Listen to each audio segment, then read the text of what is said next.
So here's a question you may have if you're looking for a job. What do you do if you accept a new job, then get a counteroffer from your current job? Randy Wood here to offer a little advice. Good morning, Randy. Good morning. So you've already said, I'm going to go somewhere else. What do you mean by counteroffer? Well, there's something they want to keep you there, right? Sure. You don't hate your job. It's an okay job. You're not desperate to leave, but you go out and you get an offer from another company. And whether you've accepted it or you're weighing whether to accept it, right, you walk into your current employer and say, either here's my resignation letter or I'm thinking about leaving, and they say, well, wait a second, Brad, let's talk about it. And if the employer gives you an offer, maybe it's more money, a promotion, whatever, that's a counteroffer. Okay. Something to keep you there, which seems to me like all of a sudden it gives you two good options. Is that the way it plays out? Does it look good? Does it feel good? Is it going to be good for you long term? The answer to that typically is no. But let's talk about that, because there's some dynamics that go on. There's some pros and cons from the candidate side and also from the employer side. Okay. First of all, if I'm a candidate and my job's okay, it's not in danger, it's okay, and my current employer is going to give me more money. Okay. And I don't have to go through the headache of switching jobs and being the new kid on the block and wondering who am I going to work with. It's so much easier to stay put. Plus, they're going to throw more money at me. So what's the downside? Right. Downside from the candidate standpoint is, think about a marriage. You cheat on your wife, they get back together again. There's always you planted a seed of doubt. Right. There's a seed of doubt there, and from a candidate standpoint, you can kind of be on the outs a little bit. Okay. Let's take it the other way, though. Let's look at it from an employer standpoint.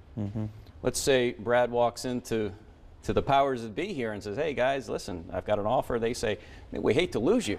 Just full, Brad is not saying this, boss. Okay. Full disclosure. Okay. And this happens to key employees. You're a key employee. Brad, we hate to lose you. I mean, you've been here a long time. We hate to lose you. What an employer is looking at is saying, holy cow, this guy's going to leave, and we're in the midst of sweeps month or ratings month, or in my place, I'm a director of a program. We can't lose this guy.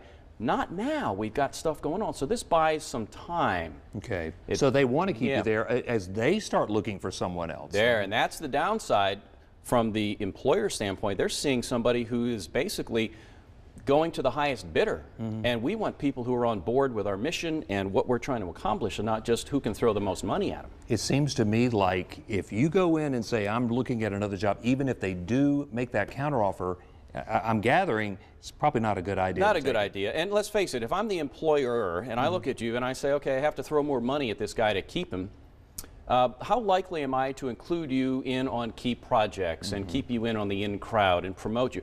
When there's a downsizing, business is slow, who do you think I'm going to let go? The one who's already said, I'm looking at leaving. Correct. And from your standpoint, you're sitting there going, you know what, if it took me walking into my boss to tell him I have a new job, for them to throw a little more money my way, is that really an employer I want to work for?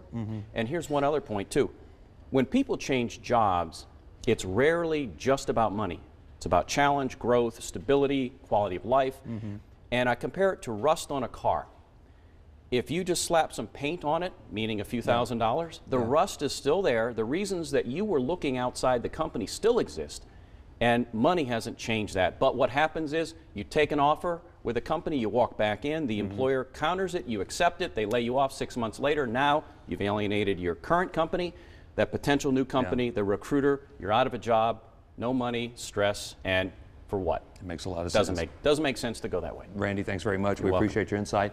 And Randy can always help in the job search. Give him a call, 776-6829, or email procenter@goodwillnwnc.org.